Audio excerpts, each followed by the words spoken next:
Hello बच्चों, आज के इस वीडियो में हम बेसिकली बात करने वाले हैं एक्सीलरेशन यानी त्वरण के विषय में।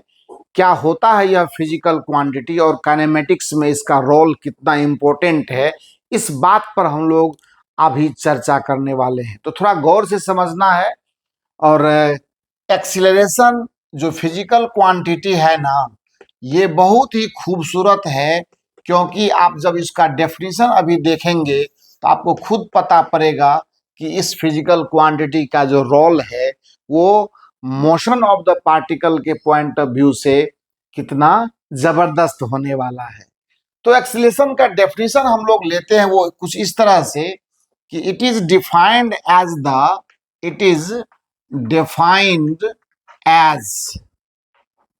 The time rate the time rate of change in velocity एकदम बड़ा ही आराम सा डेफिनेशन है, पर एक बात याद रखनी है कि एक्सीलरेशन वेलोसिटी पर डिफाइन होता है, न कि स्पीड पर। सो अगर एक्सीलरेशन का मैथमेटिकल फॉर्मेट आप देखना चाहें तो आराम से आप बता सकते हैं। इसीलिए एक्सीलरेशन इक्वल टू एक नॉर्मल सा जो इसका मैथमेटिकल फॉर्मेट है वो है change in velocity and divided by time interval. Change in velocity divide by time interval. अब ये चेंज इन वेलोसिटी वर्ड जो है वो क्या कहता है? यह कह रहा है कि final velocity minus initial velocity, final velocity minus initial velocity. Change का हमेशा मतलब ही होता है फाइनल माइनस इनिशियल की कहानी, चाहे किसी भी फिजिकल क्वांटिटी के चेंज की बात हम क्यों न करें। Time interval. तो अगर आप इसको बहुत खूबसूरत तरीके से बताना चाहते हैं तो आप सिंपल सा एक देखिए सिचुएशन में यहां लेता हूं। सपोज कीजिए t इक्वल टू 0 पर कोई पार्टिकल यहां से स्टार्ट होता है, कोई गाड़ी स्टार्ट हो रही है, सिंपल सी बात। और एनी टाइम t1 पर इसकी वेलोसिटी को जब मैं मेजर कर रहा हूं तो हमने पाया कि इसका जो वेलोसिटी है वो सपोज कीजिए v1 वेक्टर के बराबर है। और एनी टाइम t2 पर जो इसकी वेलोसिटी है वो मान लेते हैं वो v2 के बराबर है, और तब टाइम हमारा t2 लगा। तो इस समय में जब मुझे इसके वैल्यू को कैलकुलेट करना होगा तो मैं कैसे कैलकुलेट करूंगा? तो देखिए, इसीलिए कहा जाता है कि a vector equal to v2 vector minus v1 vector बटा t2 माइनस t1। तो नॉर्मली हम लोग इसको कहते हैं कि acceleration vector equal to delta v vector बटा डेल्टा t। एक्चुअली हम आपको पहले भी यह चीज डिस्कस कर चुके हैं कि इस तरह के कंडीशन में इसको हम लोग एवरेज चेंज कहते हैं वेलोसिटी में, एवरेज चेंज कहते हैं टाइम में। सो इसीलिए इसको आप कह सकते हैं कि ये एवरेज एक्सीलरेशन है, या इसको मैं लिख ही दूं, ये कहलाएगा एवरेज एक्सीलरेशन, ACC पर n लगा दिया, equal to change average change in velocity, average change in velocity and divided by average time interval, है ना। या एवरेज टाइम सीधा भी लिख दे तो हमारा काम चलेगा, एवरेज टाइम इंटरवल लिख दिए ज्यादा अच्छा होता है, यानी वो डेल्टा टी के रिगार्डिंग आया हुआ है। एक सिंपल सा ये डेफिनेशन है जो बिल्कुल 9th क्लास से भी कोई बच्चा पढ़ करके आ सकता है, तो उसे ये बात समझ में आ जाएगी। इतनी सारी बात जब हम एक बार समझ लेते हैं तो इतनी सारी बात समझने के बाद हमारे मन में एक बात तो और आएगी कि एक्सीलरेशन का और बेसिक जो नीड है, या एक्सीलरेशन के विषय में जो और बेसिक जानकारी है, जो बेसिक आइडिया है, वो क्या क्या है। तो आप इस बात को यहां समझ लें कि एक्सीलरेशन चूंकि वेलोसिटी से डिफाइन होता है, चेंज इन वेलोसिटी से इसका वास्ता है। मैंने आपको पहले भी बताया है कि एक्सीलरेशन वेलोसिटी से डिफाइन होता है, न कि स्पीड से। पर एक बात तो आपको शुरू से ये बात पता है कि अगर वन डायमेंशनल मोशन में हम काम कर रहे हैं और मोशन सिंगल डायरेक्शन में हो रहा है, तो फिर स्पीड और वेलोसिटी में कोई, वेलोसिटी के मैग्नीट्यूड में कोई फर्क नहीं पड़ता। पर इसका यह मतलब कभी नहीं होता है कि मैं स्पीड पर एक्सीलरेशन को डिफाइन कर दूं, क्योंकि थ्योरेटिकली तब हम रॉन्ग हो जाएंगे। Because we are concern with vector quantity, we are concern with velocity change, and then acceleration is defined. So acceleration को उस पॉइंट ऑफ व्यू से अगर मैं देखूं तो ये क्या बताता है कि ये वेक्टर क्वांटिटी है। एक्सीलरेशन क्या है? वेक्टर क्वांटिटी है। कभी हमको इसके विषय में कोई कंफ्यूजन नहीं होना चाहिए। और दूसरी सूचना है कि इसका जो SI यूनिट होता है ना बच्चा, ये होता है मीटर पर सेकेंड स्क्वायर। अगर आप CGS सिस्टम में जाएंगे, चूंकि एक्सीलरेशन में ये CGS सिस्टम भी चलता है, तो CGS सिस्टम में अगर जाएंगे तो CGS यूनिट कुछ नहीं है, ये है सेंटीमीटर पर सेकेंड स्क्वायर। और फिर FPS में जाएंगे तो फीट पर सेकेंड स्क्वायर। पर रनिंग में जो हमारा है वो जनरली हम लोग SI सिस्टम को ज्यादा फोकस करते हैं, क्योंकि अब जो प्रॉब्लम का दौर चल रहा है, चाहे कोई भी एग्जामिनेशन हो, मैक्सिमम SI यूनिट का ही लोग यूज करते हैं। इसीलिए हम लोगों को भी उसमें ज्यादा इंटरेस्ट लेना चाहिए। और डायमेंशनल फार्मूला के विषय में आपको पता है कि ये LT-2 होता है, जिसकी जानकारी पहले ही मैं आपको दे चुका हूं, तो उस पर बहुत ज्यादा परेशान होने की कोई जरूरत नहीं है। अब एक्सीलरेशन को इस तरह से तो हम लोगों ने देख लिया, पर मन में क्या आपको संतुष्टि लगती है कि ये मुझे पूरा मन को खुश कर रहा है? कुछ तो कमी है, जिस कमी को हम लोग अब दूर करते हैं कि अगर इसी एक्सीलरेशन को मैं एक दूसरे तरीके से आपको सिखाने की कोशिश करूं, तो आप इसको पॉज करके पहले नोट करेंगे और तब कहीं जा करके एक्सीलरेशन की दूसरी भाषा आपको समझ में आएगी। और मैं आपको बार बार ये सिखाता रहा हूं कि एक्सीलरेशन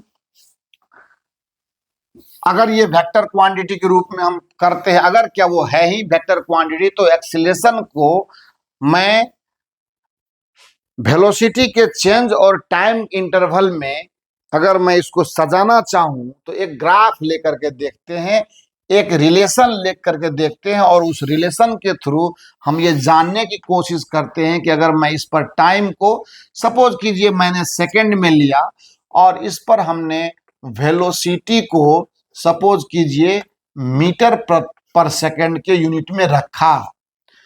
और मैं क्या कहता हूं, मैं कुछ नहीं कह रहा हूं, मैं आपको एक बात बताऊं, जैसा हमने आपको पोजीशन टाइम के रिलेशन में बताया था, उसी हिसाब से अगर मान लेते हैं कि मैं ये बोलूं कि किसी टाइम T1 पर या 1 सेकेंड पर या 2 सेकेंड पर या 3 सेकेंड पर या 4 सेकेंड पर, सपोज कीजिए यहाँ जो वेलोसिटी है वो मान लेते हैं कि 2 है, तो कहीं दूसरे सेकंड पर जाने के बाद अगर ध्यान से आप देखें तो सपोज कीजिए कि दूसरे सेकंड पर इसका वेलोसिटी कुछ ऐसा मैं कुछ इस तरह का प्रोग्रामिंग करके आपको दे रहा हूं, ताकि आपको ये लगे कि चीजें कुछ अलग तरीके से हमें सिखाया जा रहा है। एक पॉइंट मैं यहां लेता हूं, मान लेते हैं इस पॉइंट को मैंने 2 कहा, इस पॉइंट को मैं 8 कह देता हूं, है ना।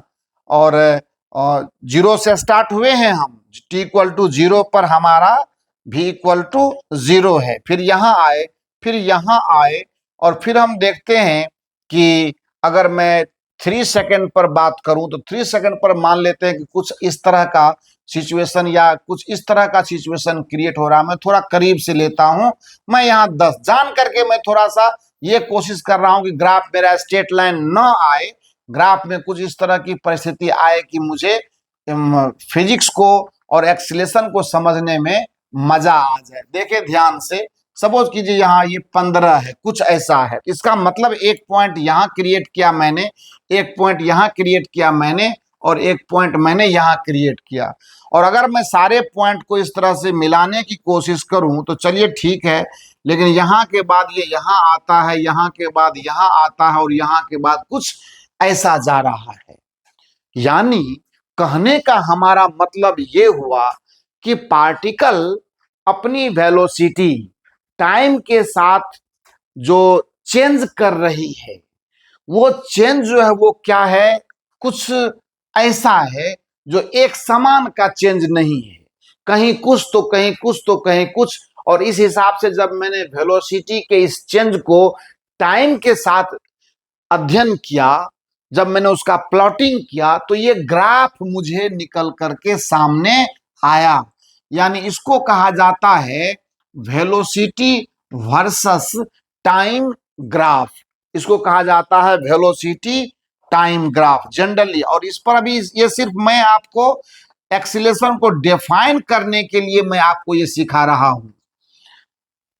हमारा ग्राफिकल रिप्रेजेंटेशन का जो मामला होगा, ग्राफ की स्टडी हम एक अलग क्लास, अलग लेक्चर लेकर के करेंगे। हो सकता है कि एक लेक्चर में पोजीशन टाइम ग्राफ डिस्कशन हो, किसी में वेलोसिटी टाइम ग्राफ का डिस्कशन हो, किसी में एक्सीलरेशन वर्सेस टाइम ग्राफ का डिस्कशन हो। और ये होगा क्योंकि आपको आगे चल करके हम बताएंगे, हम आपको दिखाएंगे, सिखाएंगे और समझाएंगे कि जेई में भी और नीट में भी इस तरह के क्वेश्चन जनरली आए हुए हैं। और आए तो अच्छी बात है, वो आया हुआ है, आगे भी आ सकता है, उससे भी क्रिटिकल ग्राफ पर बात करेंगे हम लोग। लेकिन अभी जहां है वहां की बात करते हैं। दिस टाइम हम लोग जो है एक्सीलरेशन को सीखने जा रहे हैं। मैं आपसे ये कह रहा हूं, गंभीरता से समझना है कि कोई पार्टिकल स्टार्टिंग में मान लेते हैं रेस्ट में था, इसकी t इक्वल टू 0 पर वेलोसिटी 0 थी, लेकिन t इक्वल टू 1 सेकेंड पर पाया गया कि इसकी वेलोसिटी 2 मीटर पर सेकेंड आ गई। तो इसके बाद 0 से लेकर के 1 सेकेंड के बीच में हो सकता है 0.1 सेकेंड, 0.2 सेकेंड, 0.3, इस तरह से करके करके कुछ कुछ ऐसी वेलोसिटी आई होगी कि जब तमाम पॉइंट्स को जब हमने मिलाया तो हमें पता पड़ा कि 0 से लेकर के 1 सेकेंड में वेलोसिटी का जो चेंज आया, जो वेलोसिटी बदली है टाइम के साथ, उन सभी पॉइंट्स को मिलाने पर ये ग्राफ हमको 1 सेकेंड तक मिला कि यहां 1 सेकेंड पर आकर के वेलोसिटी हमने 2 मीटर पर सेकेंड की पाई। फिर वहां से जब मैं दूसरे सेकंड पर जाता हूं तो मुझे 8 मीटर पर सेकंड की वेलोसिटी मिलती है। फिर वो वेरिएशन का नेचर कुछ ऐसा है कि मुझे ये ग्राफ स्ट्रेट लाइन नहीं दिख रहा है। फिर वही कहानी यहाँ तीसरे सेकंड पर, फिर कुछ कहानी चौथे सेकंड पर, ओवरऑल ये चीजें हमें मिला। अब सवाल उठता है कि कोई अगर मुझे t इक्वल टू 1 सेकेंड से लेकर के t इक्वल टू 2 सेकेंड के बीच में एक्सीलरेशन पूछ देता है तो मैं क्या करूंगा, 1 सेकेंड से 2 सेकेंड के बीच में जब मुझे एक्सीलरेशन लाना होगा तो आप क्या करेंगे, 1 सेकेंड पर जो इसका वेलोसिटी होगा और जो 2 सेकेंड पर इसकी वेलोसिटी होगा उसका चेंज लाएंगे। तो यहां चेंज आपको आ जाएगा। ये अगर मैं कहूं कि यहाँ वेलोसिटी v1 v2 है और यहाँ वेलोसिटी v1 है, तो ये जो है आपका v2 माइनस v1 यानी डेल्टा भी आएगा। इसको कहा जाता है एवरेज चेंज इन वेलोसिटी। हम आपको इससे पिछले पोजीशन टाइम ग्राफ में भी बताए थे कि इस तरह का जो चेंज होता है ना, वो एक एवरेज चेंज के नाम से, औसत परिवर्तन के नाम से फिजिक्स में जाना जाता है। उसी प्रकार से आप अगर यहां 1 सेकेंड से 2 सेकेंड के बीच देखें तो मुझे t2 माइनस t1 का वैल्यू डेल्टा t के रूप में मिलेगा। तो यहां से जब हमें मिल रहा है डेल्टा v जो है हमारा 8 माइनस 2 और ये मीटर पर सेकेंड के हिसाब से, और डेल्टा t का वैल्यू 2 माइनस 1 यानी ये सेकेंड के हिसाब से ये 1 सेकेंड आता है। इसीलिए एवरेज एक्सीलरेशन, जो एवरेज एक्सीलरेशन की कहानी है वो हो जाएगा डेल्टा v बटा डेल्टा t। और यह मानना है कि ये ऑलरेडी वेक्टर क्वांटिटी है तो आप वेक्टर नोटेशन चढ़ा सकते हैं, कहीं कोई दिक्कत नहीं है। इसका मैंने मैग्नीट्यूड लेने का काम किया तो यहां से मुझे delta v upon delta t यानी मेरे कहने का मतलब 6/1 मीटर पर सेकेंड स्क्वायर, ये एवरेज एक्सीलरेशन की वैल्यू है। ये किसकी वैल्यू है? एवरेज एक्सीलरेशन की वैल्यू है। लेकिन अगर मैं ये कहूं 10, इसी के हिसाब से मैं एक जनरल डेफिनेशन लूं कि ए एवरेज का जो वैल्यू होता है वो होता है delta v vector upon delta T. बहुत खूबसूरत ये मैथमेटिकल डेफिनेशन है, मैथमेटिकल माने एक्सप्रेशन है एक्सीलरेशन का। देखने के लिए हम लोगों ने देखा, कहीं कोई गुरेज नहीं है, कहीं कोई तकलीफ नहीं है, पर अगर आप ध्यान से इसको समझने की कोशिश करें तो ये जो एवरेज एक्सीलरेशन का फॉर्मूला आएगा वो ए average vector quantity delta v vector upon delta T. अब अगर मुझे कोई ये कह दे कि मैं बहुत छोटे टाइम इंटरवल पर, very very short time interval पर एक्सीलरेशन को डिफाइन करना चाहता हूं, तो लिखेंगे कि if delta t tends to zero then, एकदम लिमिट, वही कहानी, कोई नई कहानी नहीं, delta v vector upon delta t, और यही हो जाता है डीवी वेक्टर बटा dt। सो ये कहलाता है, आपको भी ये पता है कि इसे ही हम लोग इंस्टेंटेनियस एक्सीलरेशन कहते हैं, और जिसका वैल्यू होता है डीवी वेक्टर बटा dt। तो बच्चा इस बात को आप समझने की कोशिश करो, ये मैथमेटिकल लॉजिक है, थ्योरी की जो गहराई है, थ्योरी का की जो बारीकी है, जो इसका मतलब मिस्ट्री है, वो माइन्यूट कॉन्सेप्ट है, वो इसी हिसाब से आता है। अब मैं यही चीज आपको एक बार फिर इसी ग्राफ को रिवाइज करके दिखाता हूं। मैं अब क्या करता हूं ना, एक ग्राफ लेता हूं जो बिल्कुल स्ट्रेट लाइन देता हूं वेलोसिटी वर्सेस टाइम का, क्योंकि अब मुझे आपको ज्योमेट्री से कनेक्ट करना है कि जो स्लोप का जो ऑपरेशन हम लोगों ने मैथमेटिक्स में पढ़ा, जैसा हमने पोजीशन टाइम ग्राफ में भी पढ़ा कि ये सीखा था कि पोजीशन टाइम ग्राफ का स्लोप हमें वेलोसिटी देता है, तो आइए उस दिशा में हम लोग चलते हैं कि क्या वेलोसिटी टाइम ग्राफ के स्लोप से भी हमें कुछ मिलने वाला है। तो अब मैं स्लोप से चेंज इन वेलोसिटी के रेटिंग को रिलेट करने जा रहा हूं, तो थोड़ा गौर से समझना है। इस वीडियो को पॉज करके आप इसको नोट करें और फिर नेक्स्ट स्लॉट के लिए हम लोग बढ़ते हैं, और वो क्या है आइए उसको देख लेते हैं हम। सबसे बड़ी बात क्या है कि थ्योरी जब अच्छे तरीके से आपका समझा हुआ रहेगा, जब बेस मजबूत रहेगा, तो आगे फिजिक्स को और प्रॉब्लम को डिस्कस करने में कोई परेशानी नहीं आएगी और हम मजे के साथ काम करेंगे। अब acceleration time graph, sorry velocity time graph का दूसरा फॉर्मेट देखते हैं। वेलोसिटी टाइम के इस रिलेशन को मैं आपको बार बार कह रहा हूं कि वेलोसिटी टाइम का जो ये रिलेशन है ये थोड़ा सा अलग आने वाला है, क्योंकि इससे पहले जो आपको मैंने दिखाया था बिल्कुल छोटे फॉर्मेट से दिखाया, पॉइंट टू पॉइंट मिला करके ग्राफ दिखाया मैंने। अब मैं एक जनरल ग्राफ लेता हूं जिस पर आप ध्यान दें, ये ग्राफ आपको बहुत फायदा पहुंचाएगा लर्निंग में। मैं क्या करता हूं, ये टाइम फिर से एक बार सेकंड में ही ले रहा हूं और मैं वेलोसिटी फिर से मीटर पर सेकंड में ही ले रहा हूं, पर मैं अभी क्या करता हूं, ग्राफ कुछ ऐसा ले रहा हूं, ठीक है। तो अब मैं ये कह रहा हूं कि किसी टाइम t1 पर हमने ये पाया कि हमारा जो वेलोसिटी है वो क्या है, v1 है, एंड किसी टाइम t2 पर जो हमारा वेलोसिटी है वो हमारा v2 है।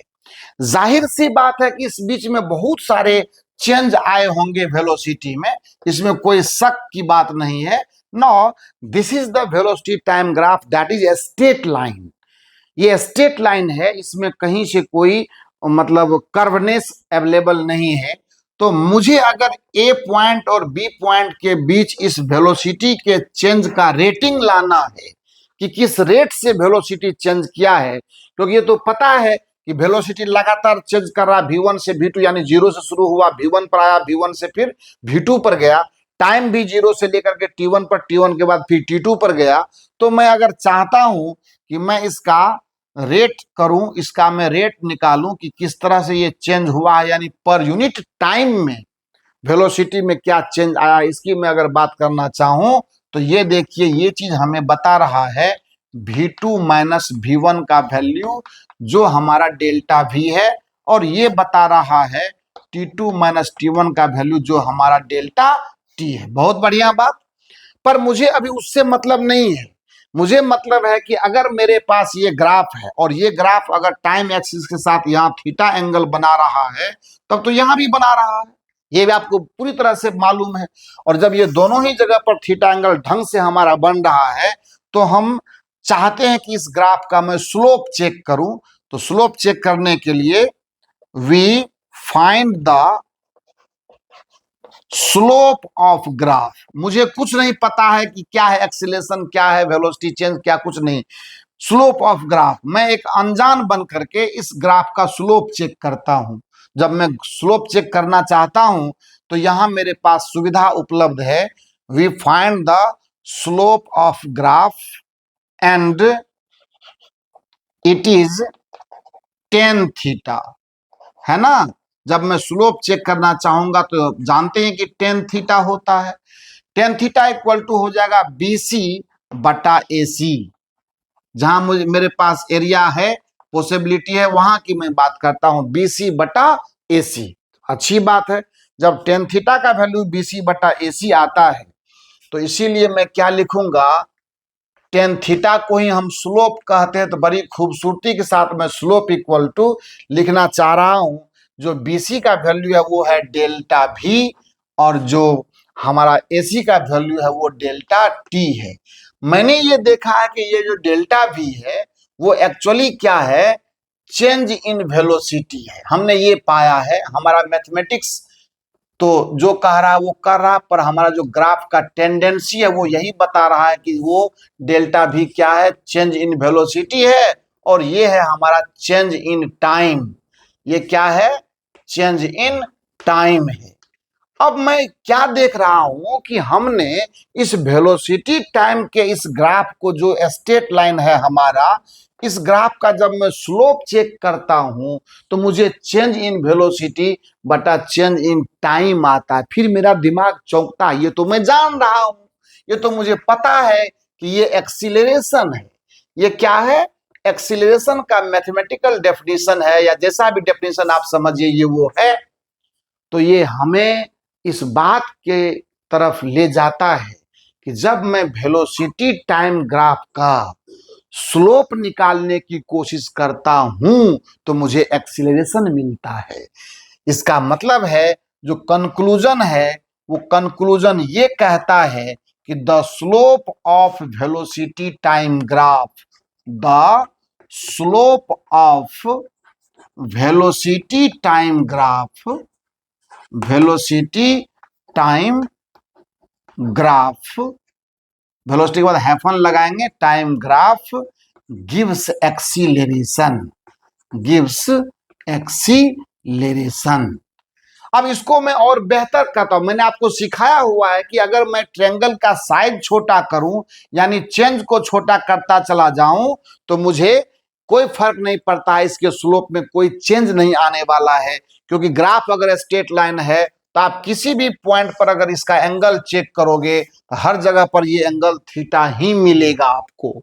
जब थीटा ही मिलेगा, इसका मतलब है कि इन जनरल हम लोग इसीलिए कहते हैं कि slope equal to tan theta, और टेन थीटा इक्वल टू मैं dV बाय dt भी लिख सकता हूं।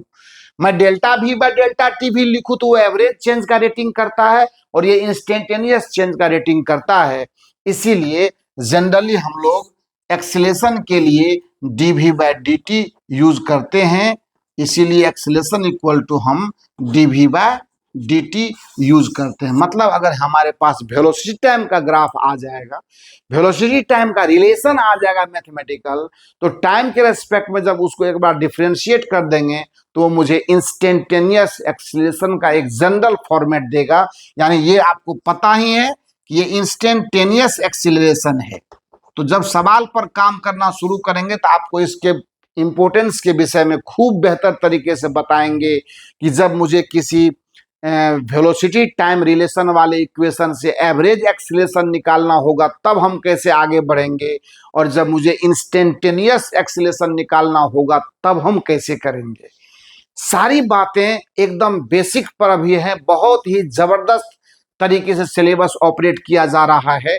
इसका आप मैक्सिमम बेनिफिट उठाने की कोशिश करें, नजरअंदाज न करें। मैं इस बात से बिल्कुल परवाह नहीं कर रहा हूं कि मैं कितना कम लिख रहा हूं, बोर्ड पर कितना ज्यादा लिख रहा हूं।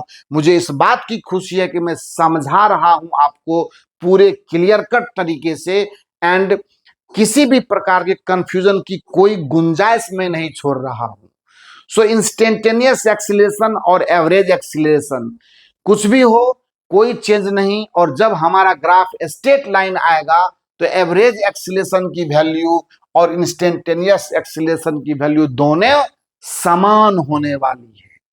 अब डिपेंड करता है कि ये एक्सीलरेशन, हमने तो कहा कि वेलोसिटी के चेंज के रेटिंग को बताता है, तो कब ये वेलोसिटी को बढ़ाएगा, कब ये वेलोसिटी को कांस्टेंट रखेगा, और कब ये वेलोसिटी को घटाने का काम करेगा।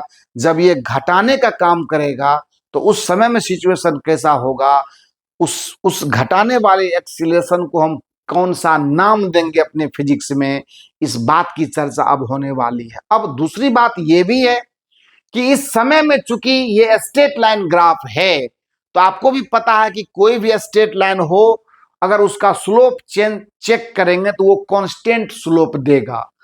आप देख रहे हो कि थीटा कहीं पर भी जा रहे हैं तो थीटा चेंज नहीं कर रहा है, इसका मतलब क्या होगा, इसका स्लोप कांस्टेंट रहेगा, मतलब टेन थीटा की वैल्यू यूनिक होगी। ये इस बात के तरफ भी इशारा करता है कि जो पार्टिकल मोशन कर रहा है, जो वस्तु गतिशील है, इट्स एक्सीलरेशन रिमेन्स कांस्टेंट। चूंकि स्लोप कांस्टेंट है और स्लोप एक्सीलरेशन को बताता है, इसका मतलब ग्राफ स्ट्रेट लाइन होने पर वो कांस्टेंट एक्सीलरेशन को रिप्रेजेंट करेगा। अब वो स्लोप पॉजिटिव है कि जीरो है कि इन्फिनाइट है, क्या है नहीं है, वो तो चर्चा का विषय है, वो तो मैथमेटिकल सेगमेंट है। यहां सिर्फ इतना है कि ग्राफ अगर स्ट्रेट लाइन है वेलोसिटी वर्सेस टाइम का, तो स्लोप कांस्टेंट होगा, and that will represent the constant acceleration. तो चलिए अब मैं आपको ये दिखाना चाहूंगा, दो तीन मैं डायग्राम लेकर के दिखाता हूं किस समय में अगर स्लोप कांस्टेंट है, अगर ग्राफ स्ट्रेट लाइन हो तो क्या क्या परिस्थितियां आ सकती है। तो बिल्कुल उसके विषय में कोई परवाह नहीं करने की जरूरत है, आपको सिर्फ सीखना है कि अगर सपोज कीजिए कि मेरे पास वेलोसिटी टाइम का ये ग्राफ आता है, देखिए समझने की कोशिश करें, ये वेलोसिटी टाइम का ग्राफ आता है एंड ये ग्राफ ऐसा है। मैं स्ट्रेट लाइन पर ही बात करता हूं, हो सकता है कि वेलोसिटी टाइम ग्राफ कुछ ऐसा हो और हमें बताया जाए कि भाई साहब ग्राफ ऐसा है तो क्या होगा, है ना, जो बिल्कुल वेलोसिटी एक्सिस के बिल्कुल पैरेलल जा रहा है। यानी ये क्या बताएगा वो तो अभी हम दिखाएंगे ही दिखाएंगे आपको। हो सकता है कि कोई आपको ये बोले कि वेलोसिटी टाइम ग्राफ कुछ ऐसा है, इस तरीके का है, ये क्या करेगा, है ना। तो इस तमाम तीनों परिस्थितियों में, हाँ एक और भी है, ये भी ले लेते, क्या दिक्कत है, इस पर टाइम लिया हमने और इस पर हमने वेलोसिटी ली और ग्राफ इस तरह का लिया हमने। अभी देखिए चारों ग्राफ हमारे स्ट्रेट लाइन है कि नहीं। इस पर तो हमने आपको परिभाषा ही सिखाया है एक्सीलरेशन का। तो जाहिर सी बात है कि what ever be the value of slope, but it will remain constant because the graph is a straight line. Velocity versus time graph is a straight line. So in all four cases we are having the constant slope, so that it will be the it will represent the constant acceleration. But let us check what the values of slope in all four cases, देख करके पता पड़ जाएगा। अब यहां देखिए सबको समझ में आएगा, थीटा यहां लेस देन 90 डिग्री है, तो इसका मतलब क्या होगा, स्लोप इसका पॉजिटिव रहेगा। क्यों रहेगा, क्योंकि टेन थीटा का वैल्यू पॉजिटिव होगा। इसका मतलब acceleration positive, positive and constant, वो वर्ड छोड़ना नहीं है, क्योंकि ग्राफ स्ट्रेट लाइन तो एक्सीलरेशन क्या होगा, कांस्टेंट होगा। और मैं आपको जानकारी के लिए बताना चाहूंगा, अभी ये प्योर एक्सीलरेशन के फॉर्म में है, यानी ये शुद्ध एक्सीलरेशन अपना वर्ड के हिसाब से कैरेक्टर कर रहा है, यानी वेलोसिटी को ये इंक्रीज कराएगा यूनिफॉर्म रेट से, और इसीलिए ग्राफ स्ट्रेट लाइन आया हुआ है। टाइम के साथ जो वेलोसिटी का चेंज है वो एकदम बिल्कुल कांस्टेंट रेट से हो रहा है, कहीं कोई दिक्कत नहीं, एकदम बिल्कुल इसके साथ एक लीनियर रिलेशन आपको देखने का मौका मिलेगा, और इसीलिए ग्राफ स्ट्रेट लाइन आ रहा है। तो यहां तो इसका ये मतलब हो गया। इस जगह पर आते हैं तो थीटा आपको मिलता है 90 डिग्री, यानी थीटा का वैल्यू 90 डिग्री है। और ये देखिए कि टाइम एकदम बिल्कुल यहाँ पे कांस्टेंट हो चुका है, फिक्स हो चुका है, और पार्टिकल लगातार वेलोसिटी अपना चेंज कर रही है। तो हमारे नेचर में ये संभव नहीं है कि टाइम आप रोक दें और पार्टिकल वेलोसिटी चेंज करे, कुछ भी करे। तो ये ग्राफ इम्पॉसिबल है, ये ऐसा होता नहीं है। जबकि और आपको भी पता है कि इसका स्लोप इनफाइनाइट हो जाएगा और कोई मतलब ही नहीं बनता है इसका, इसीलिए यह ग्राफ क्या है, संभव नहीं है हमारे नेचर में। और तीसरा जो ये ग्राफ आप देख रहे हो, यहां अगर ध्यान से देखो तो थीटा का वैल्यू ग्रेटर देन 90 डिग्री है, इसका मतलब टेन थीटा की वैल्यू नेगेटिव आएगी। क्या आएगी इसमें, टेन थीटा की वैल्यू नेगेटिव आएगी, यानी स्लोप जो है वो नेगेटिव होगा। इसका मतलब ए का वैल्यू नेगेटिव रहेगा, ए मतलब एक्सीलरेशन का वैल्यू नेगेटिव होगा, बट कांस्टेंट है। ये हमेशा समझना कि ग्राफ स्ट्रेट लाइन है तो कांस्टेंट है। इसका नाम है बच्चा रिटार्डेशन। नेगेटिव एक्सीलरेशन को ही हम लोग रिटार्डेशन कहते हैं, और इसी का दूसरा नाम डिसेलेरेशन भी है। ये फिजिक्स की भाषा है, फिजिक्स में चर्चा होगी। और ये काम क्या करता है, ये काम करता है वेलोसिटी को घटाने का। आप अगर देखें ध्यान से तो जैसे जैसे टाइम आगे बढ़ रहा है वैसे वैसे वेलोसिटी का मान नीचे की ओर गिर रहा है, ये धीरे धीरे डिक्रीज कर रहा है, लेकिन कांस्टेंट रेट से कर रहा है। तो अगर एक वेलोसिटी टाइम ग्राफ का स्लोप नेगेटिव एंड कांस्टेंट हो तो आपको ग्राफ स्ट्रेट लाइन तो मिलेगा मिलेगा, पर उस समय में स्लोप के नेगेटिव होने का मतलब है कि वो वेलोसिटी को इंक्रीज नहीं करवा रहा है, बल्कि वेलोसिटी को टाइम के साथ डिक्रीज करवा रहा है। जैसे आप किसी गाड़ी चलती हुई गाड़ी में ब्रेक लगाते हैं तो गाड़ी स्लो होती है, और वो अगर कांस्टेंट रेट से स्लो हो रही है, कांस्टेंट रिटार्डेशन दे रहा है, तो उसका ग्राफ कुछ ऐसा होगा। हालांकि इस ग्राफ को फिर से हम लोग रिवाइज करेंगे, अलग अलग सेगमेंट का 3 मोड में ग्राफ पढ़ाएंगे हम आपको। पोजीशन टाइम ग्राफ, उसके बाद velocity time graph. This is more and more informative. कुछ चीजें अभी चल रही है, कुछ चीजें अभी छिपी हुई है, उसकी भी बात हम आपसे करेंगे और निश्चित रूप से करेंगे, उसकी चिंता नहीं करनी। और यहां आप देखें फिर से एक बार, हमारा ग्राफ स्ट्रेट लाइन तो है, लेकिन यहां पर क्या है, थीटा की वैल्यू है 0 degree, because the graph is parallel to time axis. So theta का वैल्यू 0 डिग्री है। इसका मतलब क्या होगा, टेन थीटा का वैल्यू 0 है। इसका मतलब ये हो गया कि स्लोप का वैल्यू 0 है।